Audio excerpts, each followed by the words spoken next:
Hi, I'm Stacy Hyde, and I'm back with another episode of Better Financial Health in 15 minutes or less.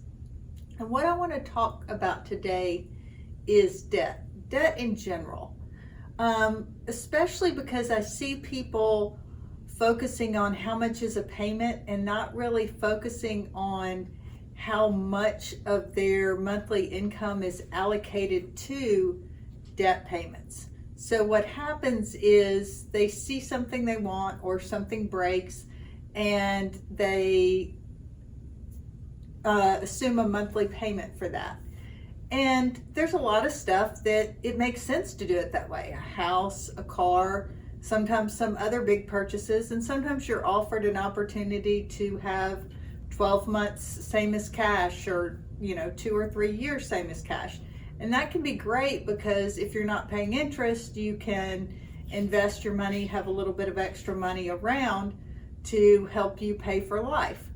But the downside to that is if you have any sort of cutback in your income and your payments are geared to that income that you were making, that's when everything sort of starts to fall in on you because you don't have any wiggle room in there. And so what is the best way if you found yourself in this situation where you're like, maybe I do have too many payments, how do I get out of this? It also causes a lot of stress, and particularly relationship stress on families if there is too much debt and there doesn't feel like there's any room to do anything fun.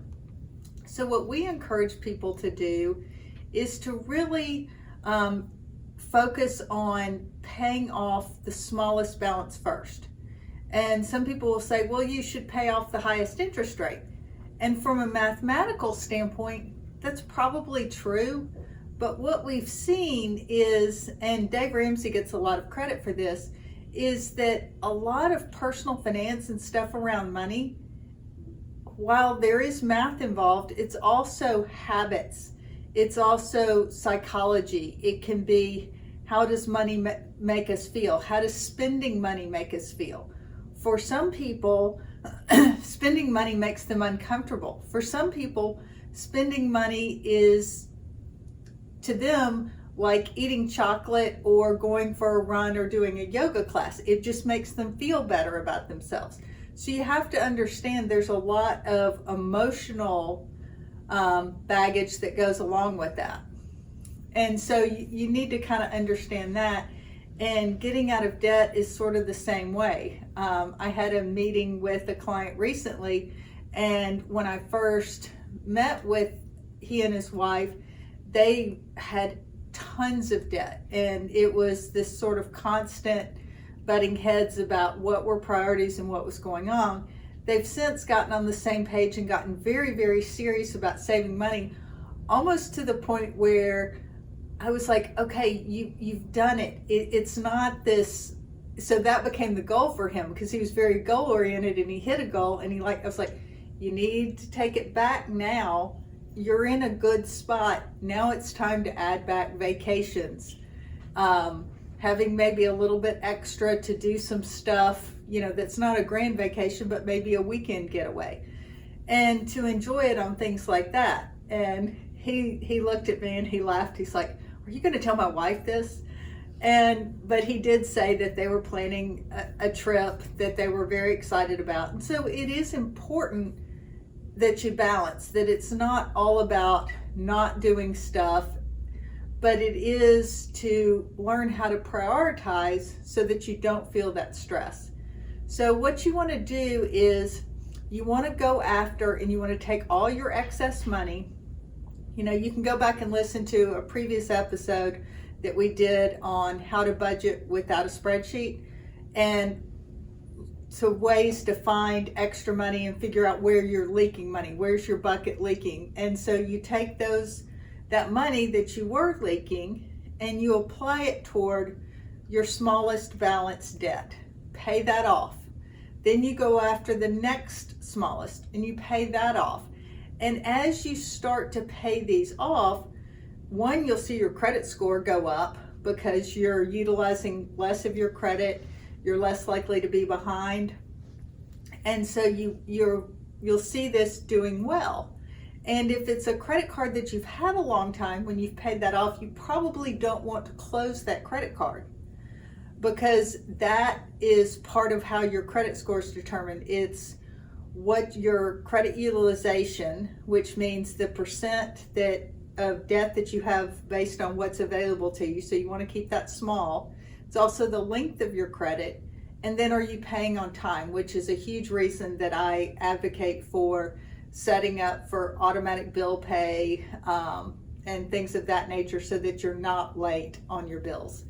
So that's the real key. And you do it, and Dave Ramsey calls it the debt snowball. I think that's a very good word for it, because as you start to build, you're going to pay this down, and then you'll be less likely to want to get back there, because what you'll find out is as you pay off these debts, you have more wiggle room. All of a sudden, contributing 10% into your 401k is not out of the question anymore. It actually becomes a doable number as you remove these debt payments.